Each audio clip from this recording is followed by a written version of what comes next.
Are we on? Are we rolling? Are we going? Hello, the Grand Observer here with a new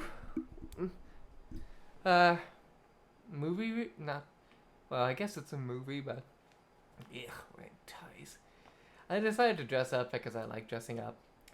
Uh, Netflix has a TV show from Korea, I think, or yeah, called Sweet Home. Well, not with sweet, it's just Sweet Home.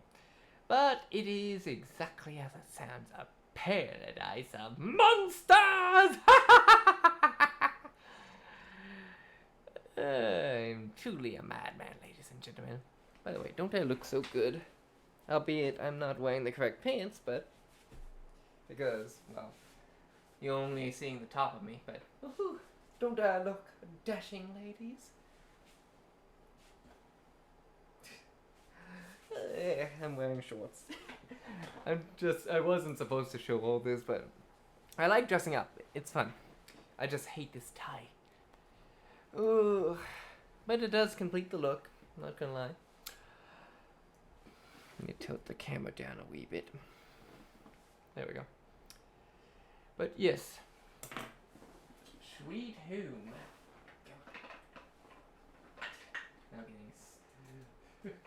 This is how authentic I'm trying to be. Sweet Home.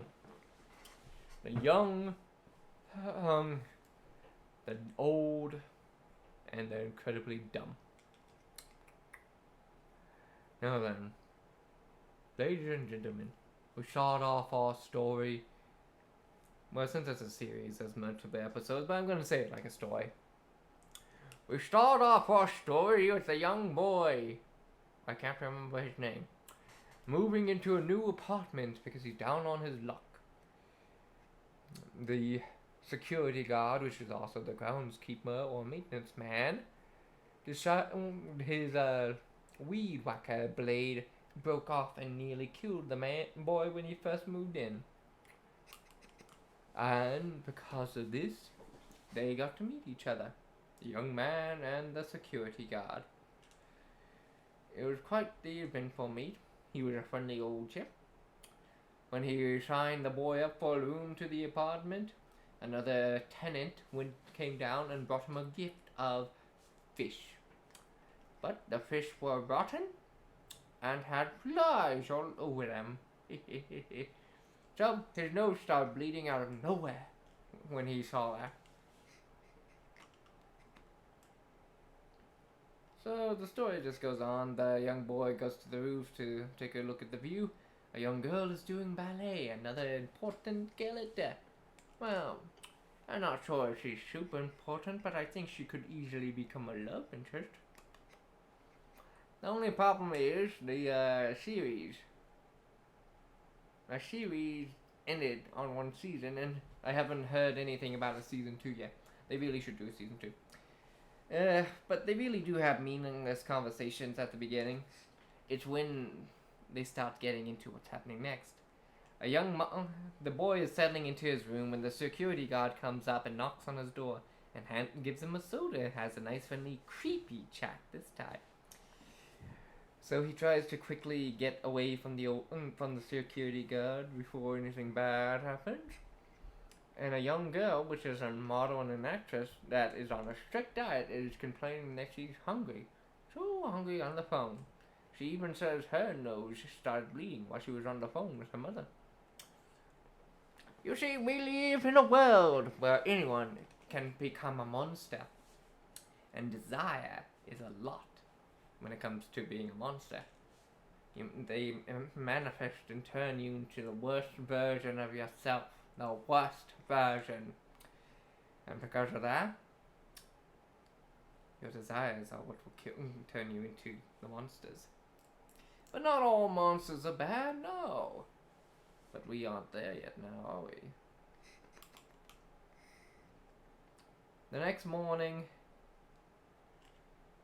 everything starts going to hell. People are missing.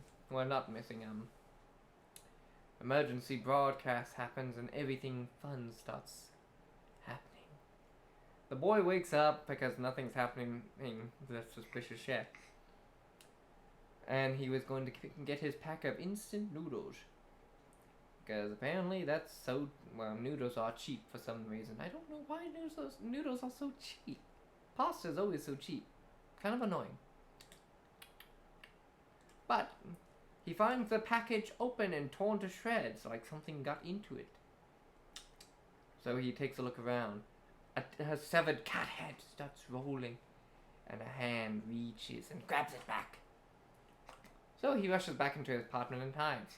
The next thing he knows, there's a knock on the door, and he has a video camera, a security camera, and it shows a young, beautiful girl, the model. It says, "Something's wrong, something's happened. Please let me in." Rule 1! Never let a pretty girl into the apartment, because something is always wrong. Something is always wrong. And this young girl started laughing creepily. And then she heard sound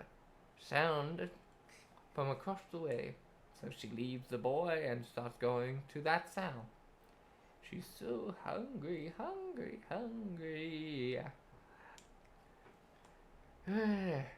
This is when people start turning into monsters. Monsters are as real as you and me, because we are the monsters in this world. Or at least we have the chance to become the monster. Next thing you know, we're down at the lobby. Someone has locked them all in. Someone has lowered the gate, or the security gate, because in hotels and stuff, that have shops and stuff, and there's always gates and stuff. There's cage gates to keep things out.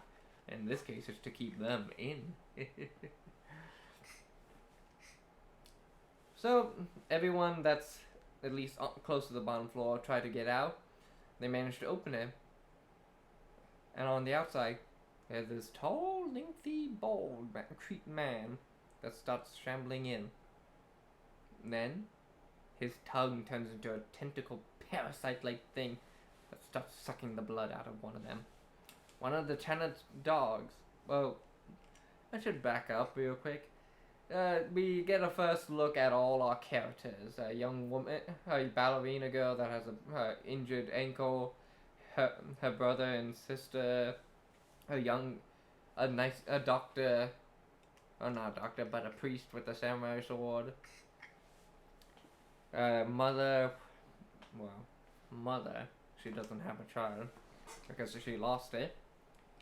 And then a guitarist? No, that's the sister. But yeah, at least that's the main characters we see right then and there.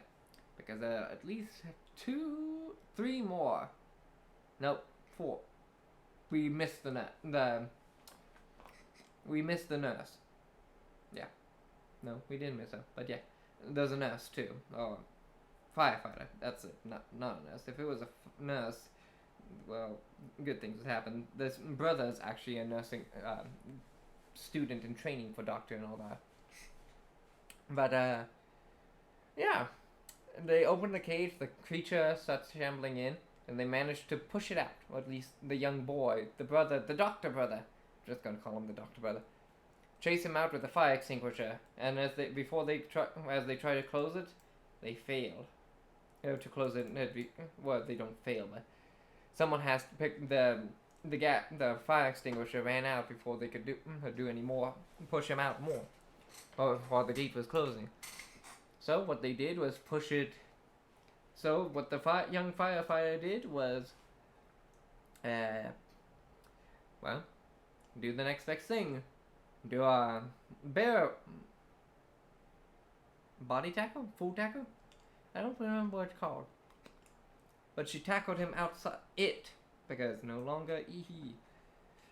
It tackled it outside of her wall, the gates before they closed, and she had a chance to get back inside before they fully closed, and she managed to succeed considering the creature's long tongue.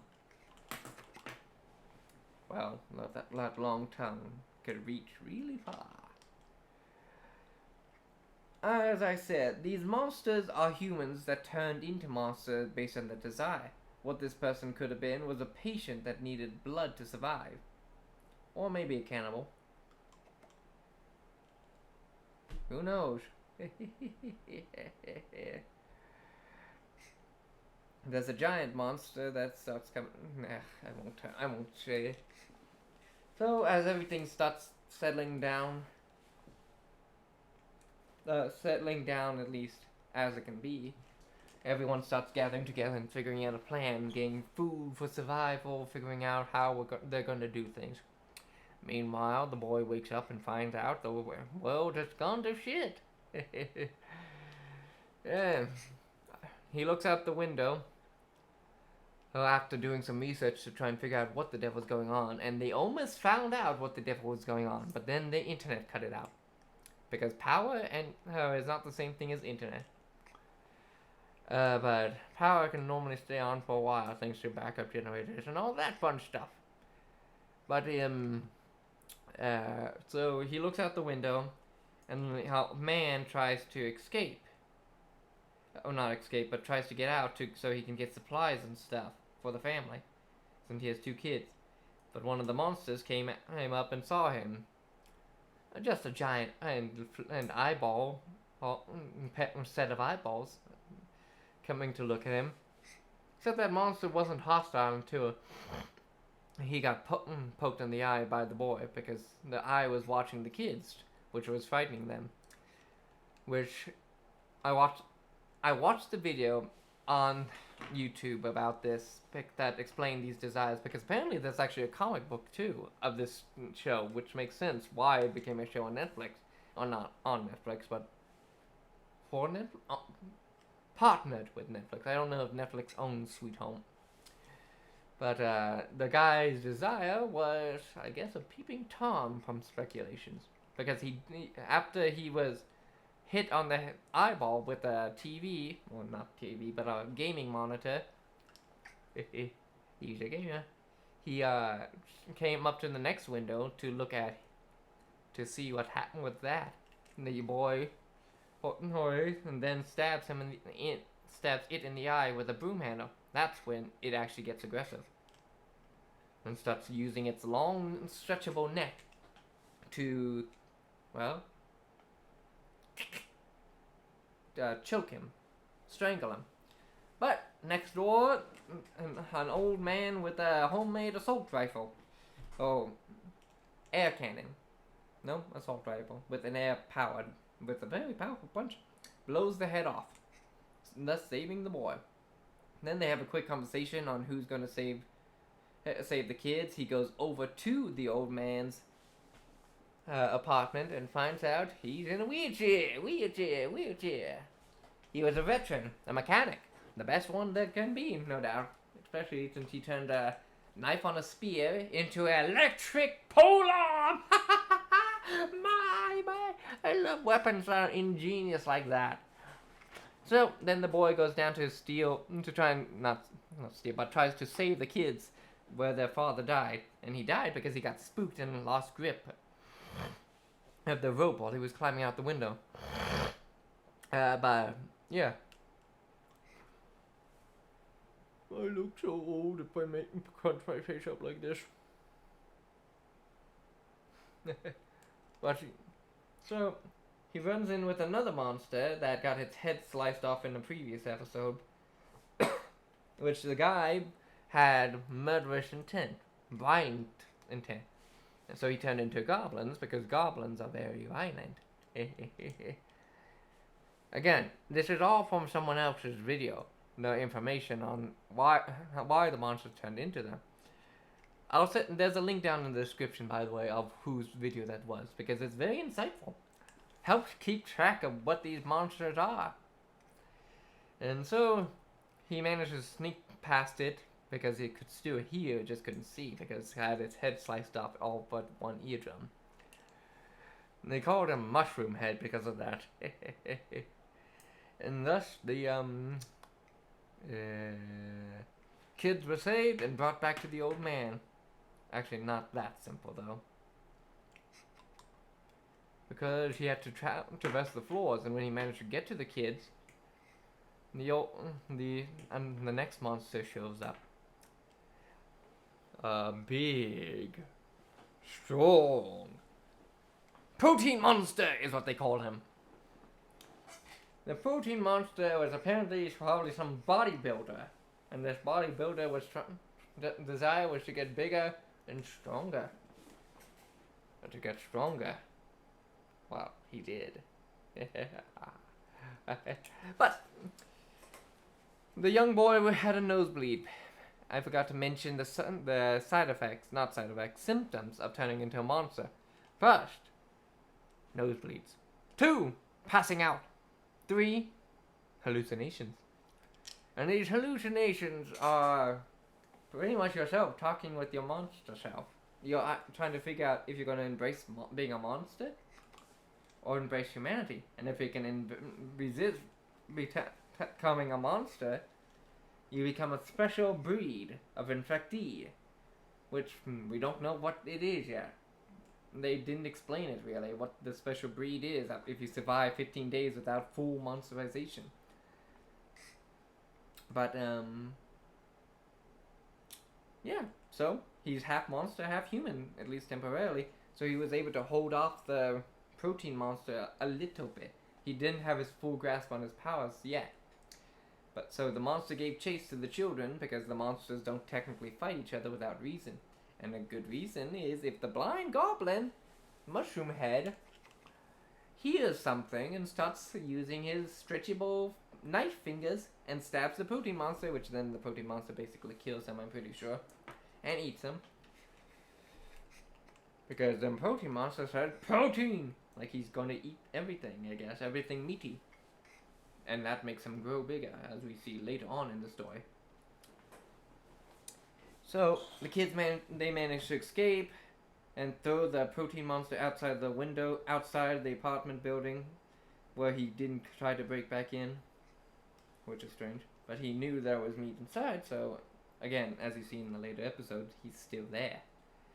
He eats one of the other monsters, that's outside too. But not he. So, he, the priest, and the guitar girl managed to meet up with the, teacher, not the teacher, but the military man. So they all decided to try and make it downstairs now, right? Right. Next thing's next. Next, everyone's hunky-dory, happy, well, somewhat. They're still trying to figure out who's going to be the leader of the group, who's the monster, and who's not, because there's this one stranger, a bounty hunter, that is there. One of the other characters we do see early on. That this bounty hunter is stronger than the average man. He's no monster, but he's strong. He can even kill a monster with his bare hands, at least the weaker ones. But he gets accused of being a monster for having his strong powers and, well, being gravely wounded and still standing. And he, pretty much gets chased off only once, but then everyone agrees that he's safe. But apparently you're supposed to quarantine the people that are going to turn into monsters, because there's only there's only 2 ways to kill the monsters. Burn their corpses, completely disintegrate them, or kill them while they're still humans and they're showing the symptoms if they can't resist. It's called the golden hour. Unfortunately, you have to have a strong heart to kill a man. Well, kill a human before they turn into a monster. Because you never know who can resist and who can't.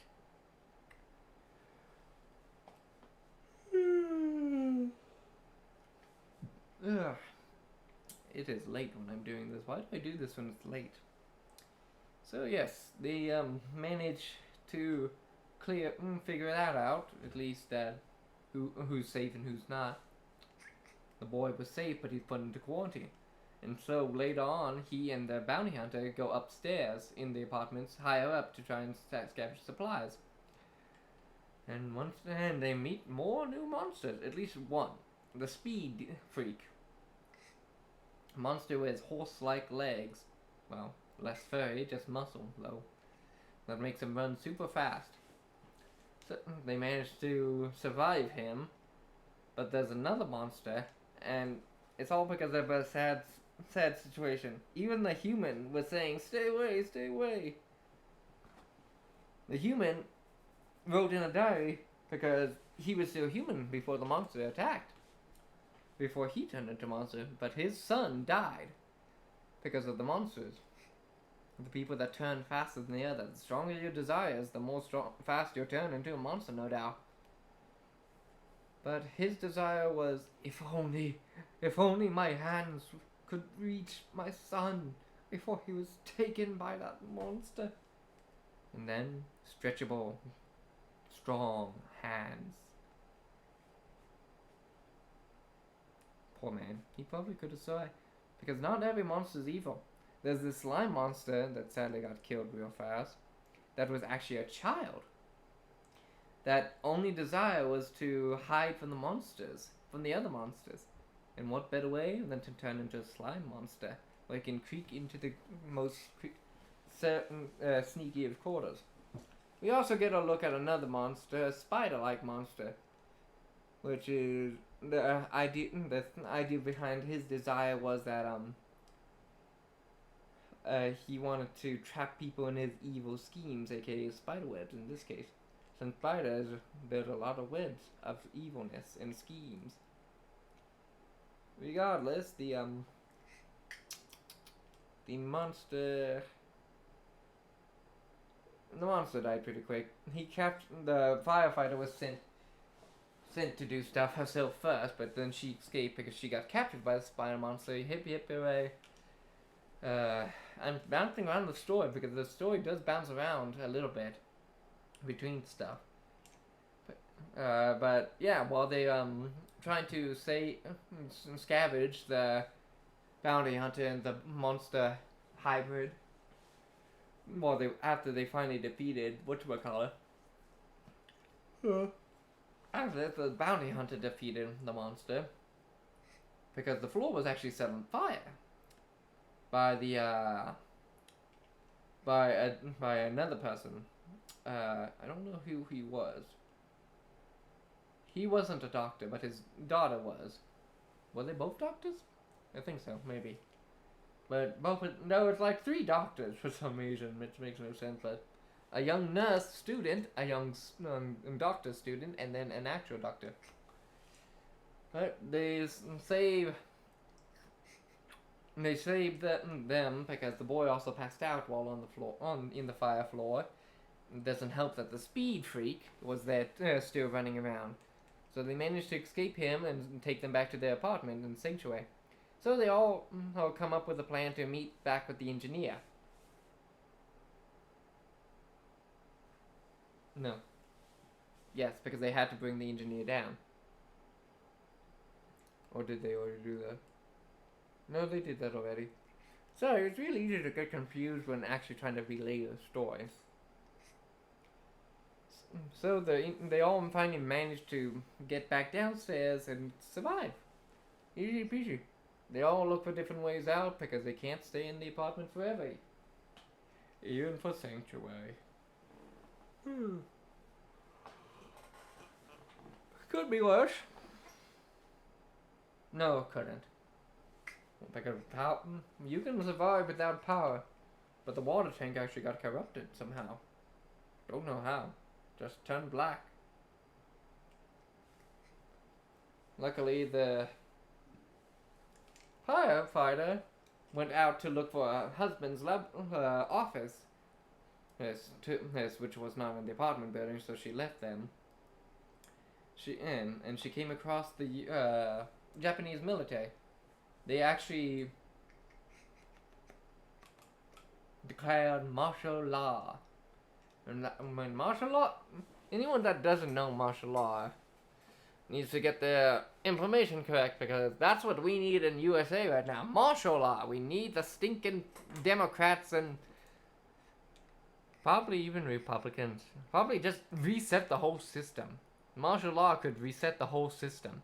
And that is when the politics get so corrupt. But so far, no offices or anything is declaring martial law. Which I honestly think in America, if martial law happens, we can reset everything. As long as there aren't any corrupt police in the military, or the government's military.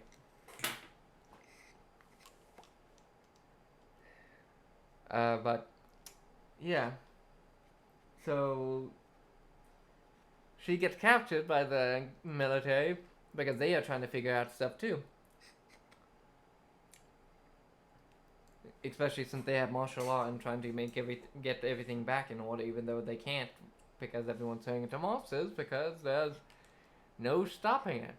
The only thing that people can do themselves is survive and resist the call of turning into a full monster.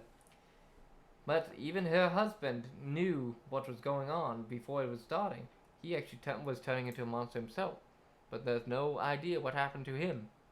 He disappeared without a trace. Even the military can't find him right now.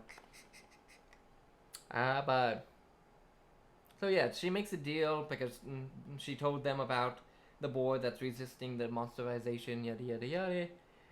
The video said that they think he has some sort of special power. No, I'm pretty sure just being pure human. Because he's lost between wanting to die and wanting to protect others. As you'll see later on, what happens. Example of this situation. Because 2 more people get infected. Make that 4. Because there's also, I forgot to mention the character, what is he, the store manager of the motel store manager. He got corrupted and he actually failed to resist. Because he's so insecure, and his desire was to, if he had hair. So he turned into a hairball monster like it, cousin It.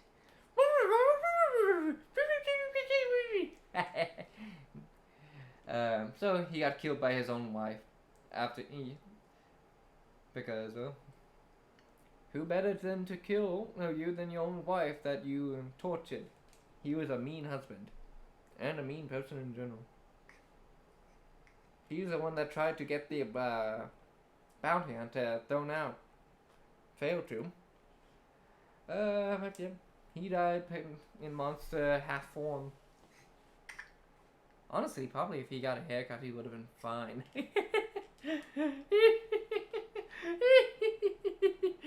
Yeah, but he was also still a cruel person. So it's probably a good thing he died. But,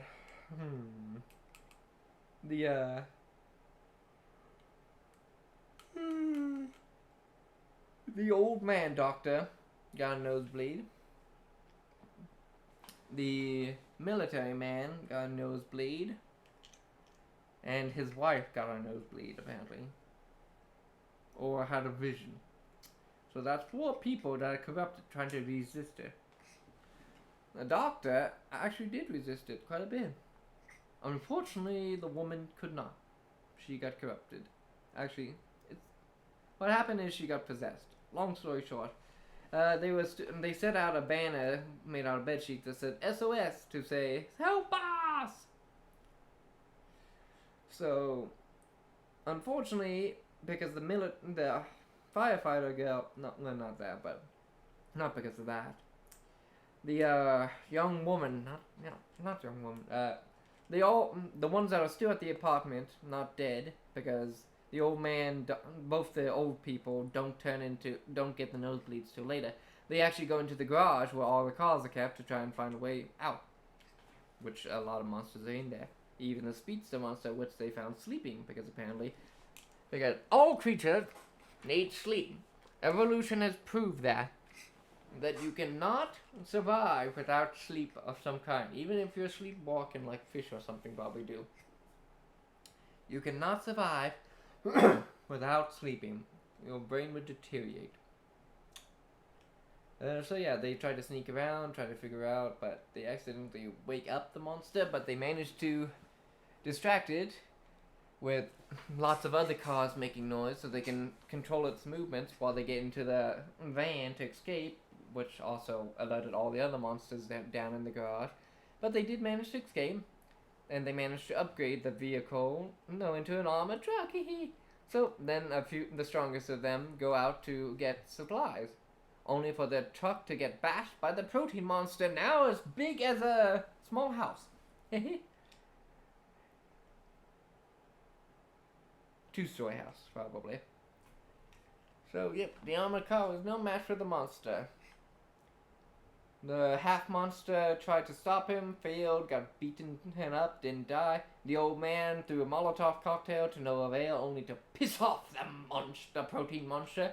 And he gets a nosebleed there, and says, "Live for today!" Right before he was supposed to get pummeled, which is a good thing he didn't. The firefighter woman came back with a fire truck and rammed that creature straight off the edge of a cliff. So apparently there was a construction happening around the area too. And they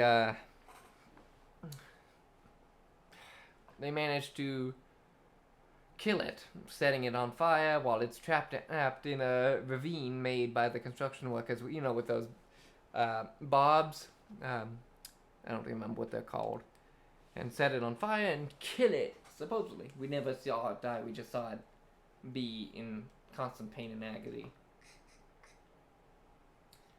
We presumed it died. It's not like it could climb over that hole with a giant fire truck on it. Because the way when it comes to strength, here's some fun fact for you. Strength comes from momentum. And the more momentum you have, the stronger something will be. It's science. It's the faster something goes, the harder it hits. Well, that's true. That's also based on material, let's say. Like, not Red and Link, the Mythbusters, I think it was.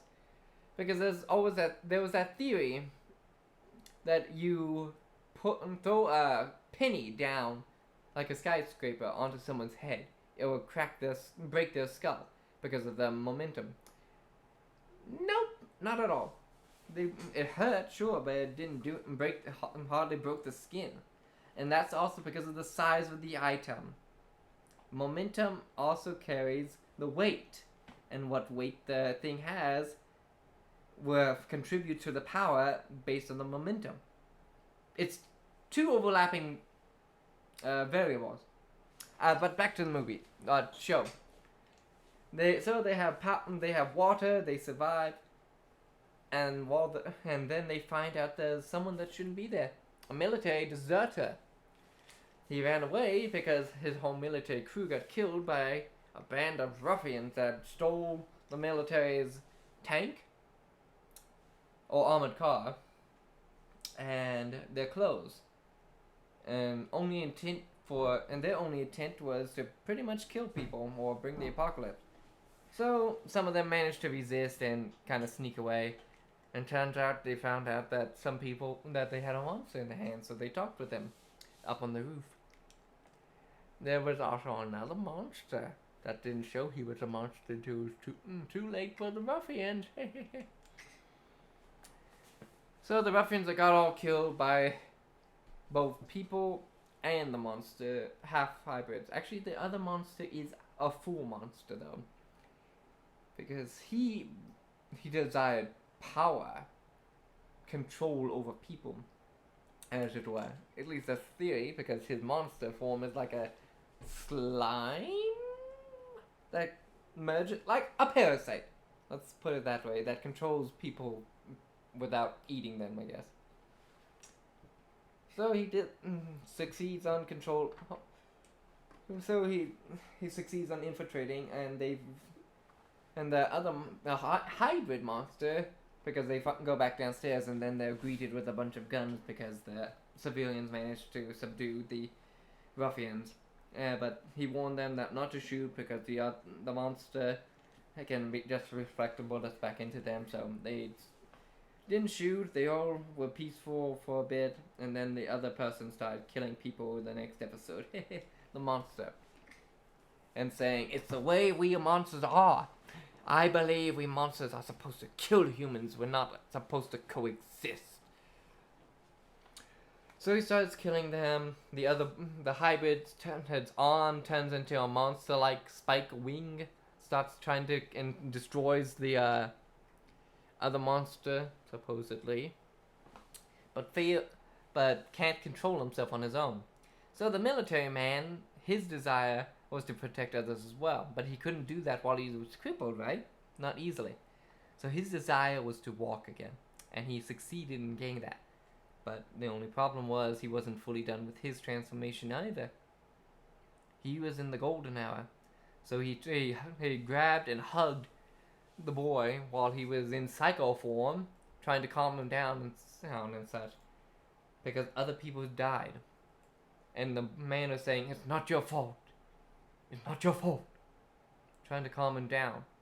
He died protecting everyone, even the boy himself, from himself. He was my favorite character too.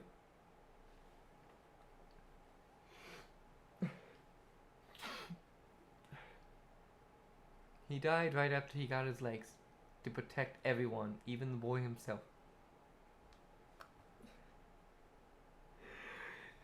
It was a heart-wrenching scene. I don't know. If you didn't cry at that scene, you have no heart. You have no heart.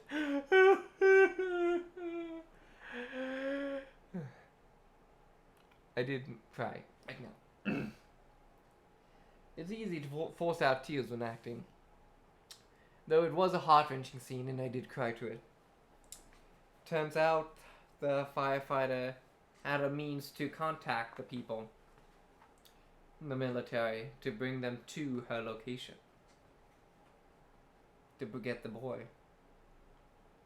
So when the military managed to arrive, even though she did not sell him out, one of the other people overheard that she had that. Like, I'm skipping minor details that just add detail to give story, but not the plot. But one of the civilians overheard that she had a means to contact the military, big reward, yada yada, and presses the button without her knowing. And then the next night, well, they're under attack by the military. The old doctor has been digging for a while, trying to find a secret tunnel underneath the motel that leads out of there, which they succeeded finding as they were burying the corpses of their friends the evening before the night of the military. And they find it, but they didn't go through it yet because they were trying to gather themselves up after the tremendous loss they just witnessed. But there was no time for rest, even when the military are at large. Unfortunately, so the boy just stayed behind to try and, I guess, sacrifice himself for the other exit. But the military, at least the group with the person that made the deal with the firefighter, found them on the other end of the tunnel and said, "You have to help us find the boy still. Since you didn't give your end of the bargain, we won't help you find your husband." So she's sent off to help the military. The civilians are sent off to a refugee camp. Not like it would be safe if people turn into monsters at a whim, unless it's a constant bloodbath over there. And the boy got shot to death. Shot to death. All the monsters cannot be killed with bullets. That has been proven. They heal too fast. You have to destroy their body as a whole. So a nuclear warhead might do it. But who wants to nuke a hotel? The whole 500 million miles will be contaminated too. I don't know how much far a nuke spreads. I know North Korea uses nukes all the time in the desert areas of their place, which is dumb still because it disturbs the wildlife habitat. And people wonder why the planet is fucked up when they're testing weaponry out in the open. When chemicals like that destroy the environment. And the desert is not dead. It has life. People are like idiots. Probably the best place to do it is Antarctica, but at the same time, there's much more creepy stuff over there from what I've heard. But regardless, so the boy wakes up in the car with the bounty hunter, even though the bounty hunter was supposedly dead. As I said, the other monster that could possess bodies did not actually die. At least that's the theory, because the bounty hunter's all his scars were gone. So if he's being possessed by the parasite god monster, well, you can bet your boots his body is tip-top shape. And that's where the story ends. Everyone's doing something. But as I said, there could be a second season because of that. I'm sorry that there weren't any pictures. It's hard in the pain in the butt to do something like this.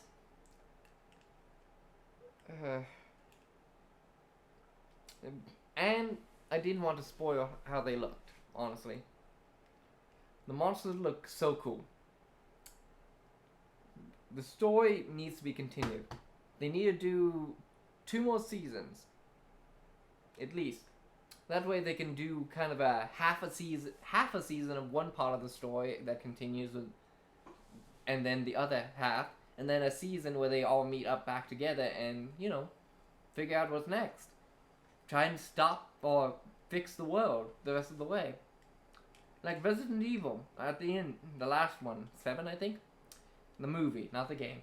7, she managed to finally cure the world.